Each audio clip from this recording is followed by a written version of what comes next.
Então, gente, estamos de volta aí com o realismo, né? Nas últimas aulas falamos do romantismo, e aí as gerações românticas na poesia, a narrativa romântica do Alencar, e agora o realismo. Se a gente for fazer assim uma divisãozinha bem didática, tá? Não leva isso aí ao pé da letra, não, mas dá pra gente separar o século XIX ao meio. Você tem paradigma romântico, paradigma realista, beleza? Solta a vinheta.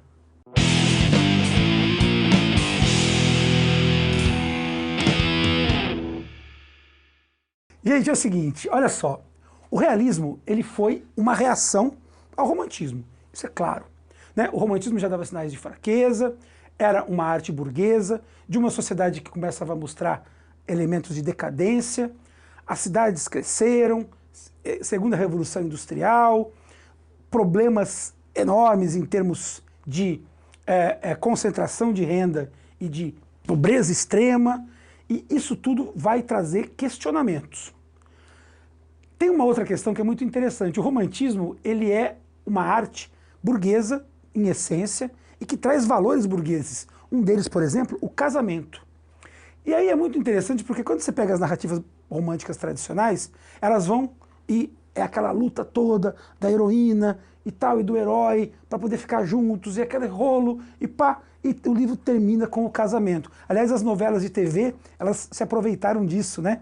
As novelas terminam tudo com o casamento. O casamento é uma espécie de fechamento, né? O casamento é o fim da vida. Então é mais ou menos isso mesmo, né? Pá, termina. O que é interessante? O realismo, ele surge num momento em que começa a se questionar, inclusive isso, questionar os valores da família burguesa. E aí tem uma obra que é super importante, que vai surgir na França em 1857, que se chama Madame Bovary, do Gustave Flaubert. E essa obra ela traz uma temática que para a época era meio tensa, que é o adultério. Ah, quer dizer que foi o romantismo que inventou o adultério? Não, adultério existe faz tempo, gente, desde muito tempo, né? Só que ninguém falava disso. Você não vai ter uma narrativa romântica falando de adultério. Mas aí você vai ter, certamente, aqui, uma narrativa que vai começar a questionar essa suposta perfeição, essa idealização. Nossa, a família romântica é perfeita, linda. Sabe aquela família do comercial de margarina? Todo mundo sorrindo, aquela coisa linda. Né? Os caras estão comendo margarina, velho. E estão felizes pra caramba. Aí entra um labrador, o labrador sorri também. Não sei onde é que eles arrumam, aqueles cachorros que sorri. É um negócio sensacional, né? Não tem, você olha a mesa, cara, não tem um presuntinho, não tem uma Nutella, não tem nada. Só aquela margarina. E os caras estão ali, felizes, as crianças felizes e tal, né? É aquela idealização da família burguesa, família tradicional brasileira e tal. De repente, vai vir o realismo e vai olhar e vai falar assim, entendi. Ó, tem um pequeno problema, tem um detalhe aqui, né?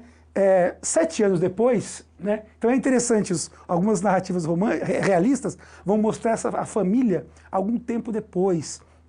E aí vão mostrar os problemas, né? Os problemas que surgem nos relacionamentos. E aí Madame Bovary, o Primo Basílio, a gente vai ter o Machado de Assis, um monte, né? De obras que vão mostrar esse desgaste e esse caráter humano, né? Das pessoas e que foge da idealização, né? Ideal é uma coisa, ser humano é outra. O realismo vai ter essa pegada. É importante lembrar disso aqui também, o cientificismo, né? O desenvolvimento científico e tecnológico.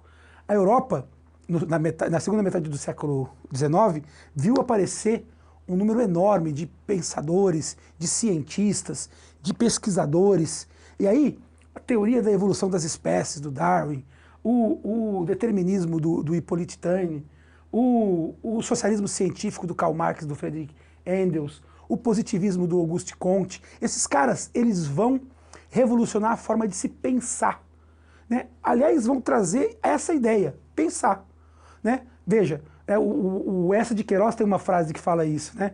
O romantismo se preocupou em inventar mundos, o realismo interpreta o mundo que nós temos. Então, veja, aqui, gente, não sejamos maniqueístas, nem tanto ao céu, nem tanto à terra.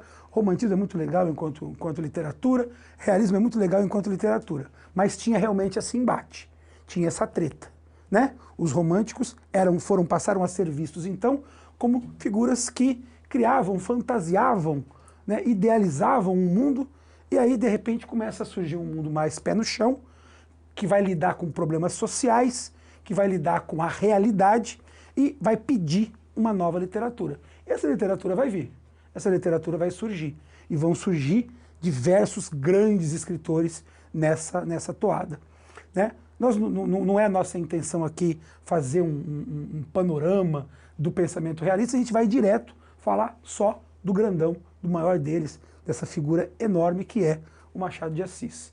Machado de Assis, se você pega para estudar a história da literatura, da língua portuguesa, é difícil o autor, né, o teórico, que não vai colocar o Machado de Assis, senão como o maior, pelo menos um dos maiores escritores da língua portuguesa de todos os tempos. Machado de Assis revolucionou a forma de escrever e é, sem sombra de dúvida, um gênio da raça, uma dessas figuras assim, que são inalcançáveis, inatingíveis. E por que o Machado é esse ser tão brilhante? O que o faz ser tão brilhante? A maneira como ele trabalhou a literatura, a maneira como ele trabalhou a escrita, foi algo que faz com que a gente entenda ou veja assim, o mundo meio que antes de Machado de Assis e depois dele, né? A forma de se pensar, de se olhar para a tradição literária e para a cultura da língua portuguesa. Machado teve uma origem muito humilde, ele foi um cara que nasceu, né, numa família muito pobre, era mestiço, né, mulato, no Rio de Janeiro, extremamente conservador e extremamente racista. Vamos combinar aqui que ele nasceu ainda com a escravidão acontecendo normal e tal. Foi uma pessoa que teve uma vida muito difícil, mas que também muito cedo mostrou sua genialidade e começou a ascender, começou a conquistar espaço, publicando um poemazinho no jornal, publicando uma crônica, depois fez um concurso público, se tornou aí funcionário do Ministério da Guerra, se me falha a memória, é do Ministério da Guerra, e ele vai então se tornar essa figura importante na cultura brasileira. O Machado passou a frequentar as rodas dos intelectuais, né? E aí essa roda, inclusive branca, né? Esse meio intelectual burguês, elitista, a ponto do Machado participar da fundação da Academia Brasileira de Letras, né? Se tornar o seu primeiro presidente. O Machado foi presidente por aclamação. Ninguém teve coragem de disputar uma eleição contra ele. Pra vocês terem uma ideia. E nessa época tinha Olavo Bilac, tinha uns caras importantes e tal. Mas não, ninguém discutia com o Machado de Assis. O Machado realmente ele conseguiu receber reconhecimento em vida, né? O que é um negócio muito legal e raro, né? Se a gente parar para pensar nas artes, é muito raro alguém ser reconhecido em vida. Eu coloquei aqui o nome de 5 romances do Machado, daquilo que eu vou chamar aqui de fase de maturidade. Eu quero que você entenda isso aqui. O Machado começou a escrever muito cedo. E veja, ele nasceu num período em que o que havia no Brasil era o romantismo. Ele cresceu enquanto ainda havia esse romantismo. Ele conheceu inclusive o Alencar, foi amigo pessoal do José de Alencar. E produziu, num primeiro momento, algumas obras que a gente não pode classificar propriamente de românticas, pelo menos não naquela acepção idealizada, sentimentalista e tal do termo, mas que são romances que não podem entrar aqui também. São anteriores a Memórias Póstumas. São aqueles livros que trazem um pé ainda nesse processo de criação do romancista, está se reconhecendo. Então, alguns dramas familiares, alguns amores mal resolvidos, e por aí vai. Então, Yaya Garcia, Mão e a Luva, Helena, Ressurreição. Em 1881, ele revoluciona a literatura, publicando Memórias Póstumas de Brás Cubas.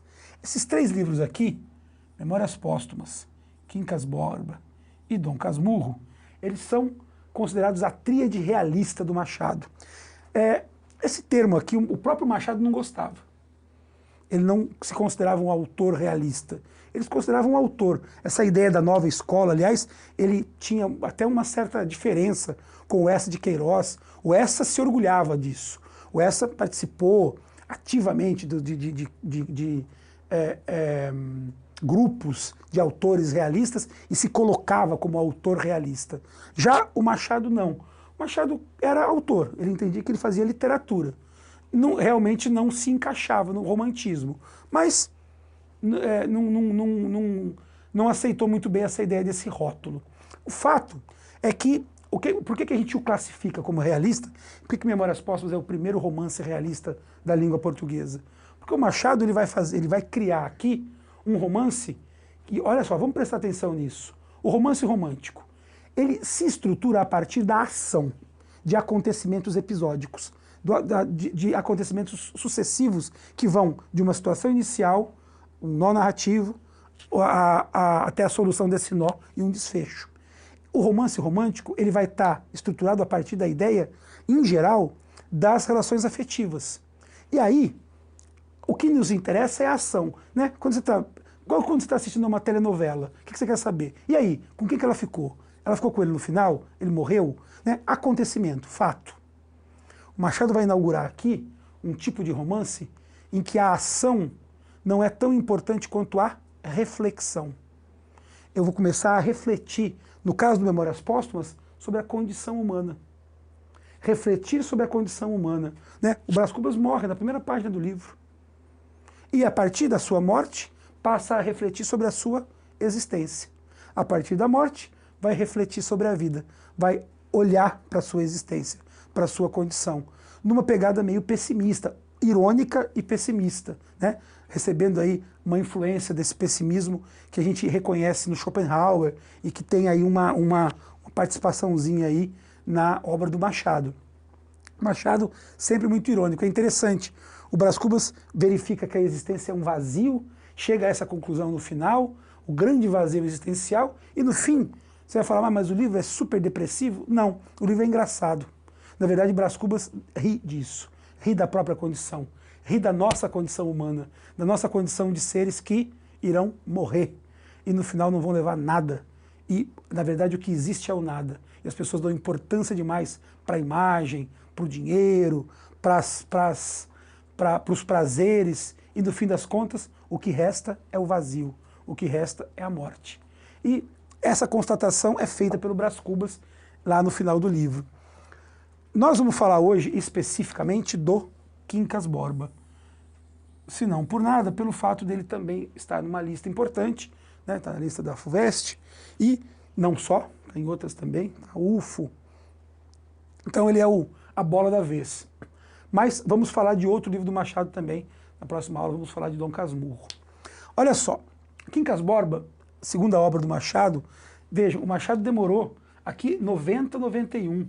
Né? O Quincas Borba é o maior romance dele, quase 300 páginas. Demorou 2 anos quase para ficar pronto, para ser publicado todo. Foi publicado em forma de folhetim. Então é um livro longuíssimo e que vai contar a história do Rubião. Né? O Quincas Borba, na verdade, o protagonista do livro é o Rubião. Quincas Borba é um homem velho, rico, que se auto-intitula filósofo. Só não é astrólogo, não. Mas ele se auto-intitula filósofo. É moda isso, parece, né? O cara criar uma teoria e tal. Parece que na época já era também. O Machado aqui está brincando com isso aqui, ó. Ele está brincando com esses ismos que surgiram ao longo do século XIX na Europa e que o Machado achava tudo muito vazio. Qualquer um agora pode lançar um postulado e criar uma teoria. Então eu vou criar uma também. Ele vai e cria o personagem Quincas Borba. E o Quincas Borba inventa o humanitismo. Humanitismo. O que significa humanitismo? O homem, né, o ser humano, o humano, ele precisa comer. Humanitas precisa comer. Vamos colocar no lugar aqui mais bonito aqui, ó. Humanitismo. Humanitas precisa comer. Ao vencedor, as batatas. O que quer dizer isso daí? Né? Segundo o Quincas Borba, o Quincas Borba cria uma alegoria filosófica que ele vai dizer o seguinte: havia 2 tribos. Essas 2 tribos elas viviam num vale muito profundo, onde os recursos naturais estavam esgotados. Restava apenas uma plantação de batatas. Na verdade, batatas selvagens que estavam ali. Esses membros dessas 2 tribos, eles, se decidissem dividir essas batatas, eles comeriam um pouco, mas não teriam forças para poder vencer esse vale e poder ir embora dali e buscar um outro lugar. O que eles têm que fazer então? Eles têm que lutar. E o vencedor ficaria com as batatas. O Quincas Borba usa essa alegoria para dizer que na Terra nós não podemos ter pena de ninguém. Nós não podemos ter aliados. Nós só temos adversários. Todo ser humano é seu adversário. Essa é a visão que o Quincas Borba tem. Ele está velho, ele vive em Barbacena, interior de Minas Gerais, e lá em Barbacena vive o Rubião. O Rubião é um cara bom, bonzinho. Ele é professor de uma escola primária, tutor das crianças ali, ganha muito pouco. Ele é enfermeiro, né? O Quincas Borba o convida para ser seu ajudante, enfermeiro. O Quincas Borba é muito doente, é muito rico. O Rubião aceita. E o Quincas Borba, quando morre, acaba deixando para o Rubião toda a sua fortuna. Exige, porém, que o Rubião vá morar no Rio de Janeiro. Aqui, gente, começa uma trajetória muito engraçada. O Rubião é um coitadinho, um moço pobre, de coração bom, humilde. E, de repente, ele se vê rico, milionário. E ele vai para o Rio de Janeiro. Quando ele está indo para o Rio de Janeiro, no trem, ele conhece uma moça. Aliás, ele conhece um casal, mas primeiro ele conhece a mulher, Sofia Palha. Muito bonita, ele ia ver sentada sozinha e ele vai sentar ao lado dela e conversar com ela. Ele se encanta, é óbvia, né? É óbvia a relação que se estabelece ali. O Rubião fica completamente encantado pela Sofia, fica apaixonado. Acontece que a Sofia é casada. O marido dela, o Cristiano Palha, está inclusive no trem. E o Cristiano é um advogado. O Rubião, coitado, logo de cara ele já fala tudo. Fala que está indo para o Rio de Janeiro, fala que ganhou uma fortuna, fala que não sabe muito bem lidar com as coisas. E aí o casal se oferece para apresentá-lo para a sociedade. O Cristiano se oferece para ajudá-lo nos seus investimentos. E, gente, aí é só ladeira abaixo. O que vai passar a acontecer a partir daí? O Rubião passa a ser explorado, obviamente explorado, né? Enquanto ele e a Sofia têm uma espécie de joguinho de sedução, que na verdade fica aquela, né, famosa dúvida machadiana, será que a Sofia estava ali só para poder servir de isca? É o que dá a entender no fim.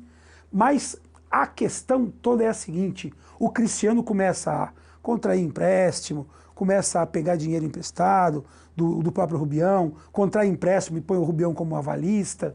O Rubião, tudo que o Rubião vai comprar é por intermédio do Cristiano, compra uma mansão, paga caríssimo, compra um jornal que está falido, que não serve para nada.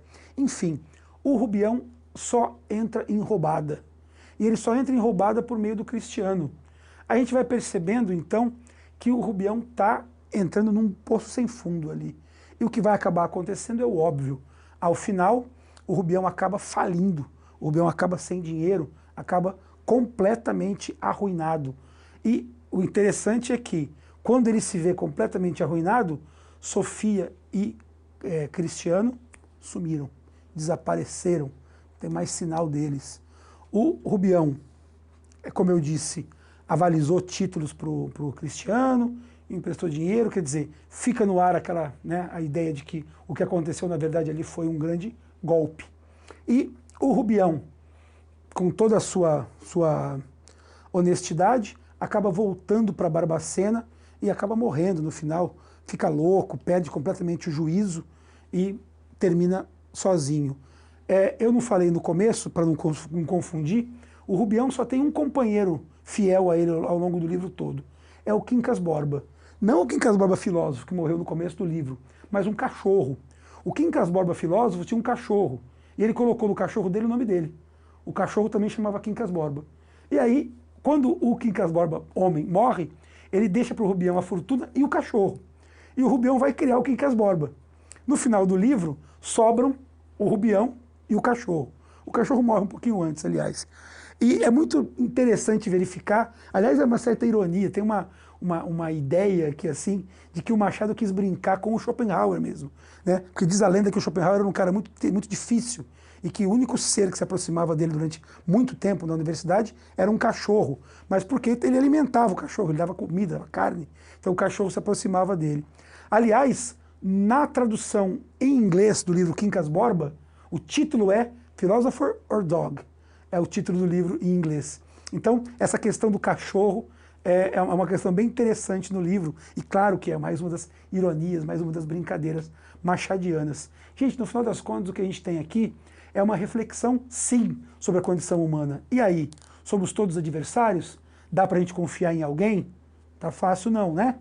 Não tá fácil não ultimamente. E aqui a gente vai ter uma reflexão sobre isso, sobre essa questão da condição humana e de como as pessoas se aproximam umas das outras por interesse, né? No fim das contas, o único bonzinho aí na história era o coitado do Rubião, que aliás se achava esperto, né? Como todo o cara meio bobão se acha esperto. E por se achar esperto, acaba se dando mal da pior maneira possível. No fim, termina pobre, da maneira pior do que ele estava antes, né? Uma miséria completa, tendo conhecido a riqueza, fica doente das ideias, porque não consegue aceitar o que aconteceu com ele, e no fim do livro acaba sozinho, vira lá um louco, né? Andando ou errando pelas ruas de Barbacena, se torna então essa figura, essa caricatura aí daquele louco de cidadezinha, que as pessoas jogam pedra, correm atrás e tal, as crianças brincam,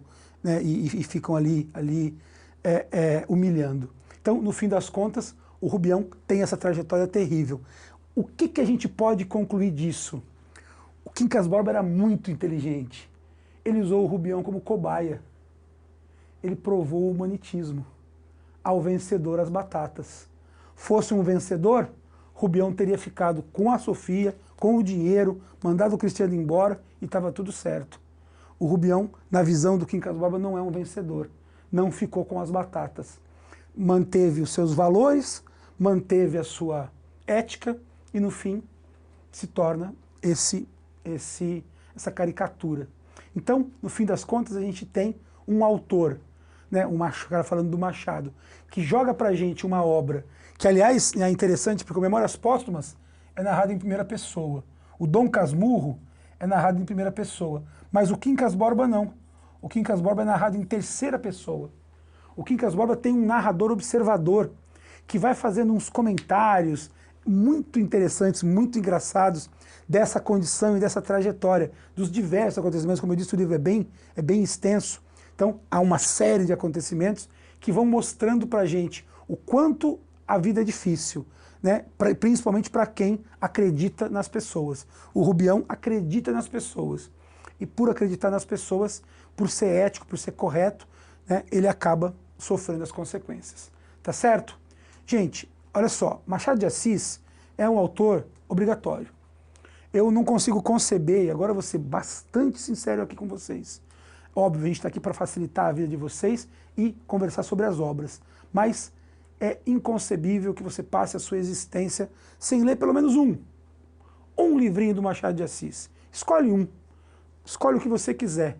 Né? Vê o vestibular que você vai prestar e tal. Se for a FUVEST, não vejo por que você deixar de ler o Quincas Borba. Mas você vai fazer outro vestibular, você já entendeu mais ou menos aqui o processo de criação do Machado. Então, escolha um livro, leia Dom Casmurro, que boa parte da crítica acredita ser a obra-prima dele. Né? Eu concordo com isso. Leia o Memórias Póstumas, que é a obra inicial desse momento, ou leia os contos, se você não é um leitor com muita destreza aí na leitura, mas leia. Machado de Assis é obrigatório. No nosso próximo encontro, eu vou falar de mais uma obra do Machado, vou falar de Dom Casmurro. Beleza? Então, vamos aí, vamos ler e tamo junto. Valeu? Um abraço.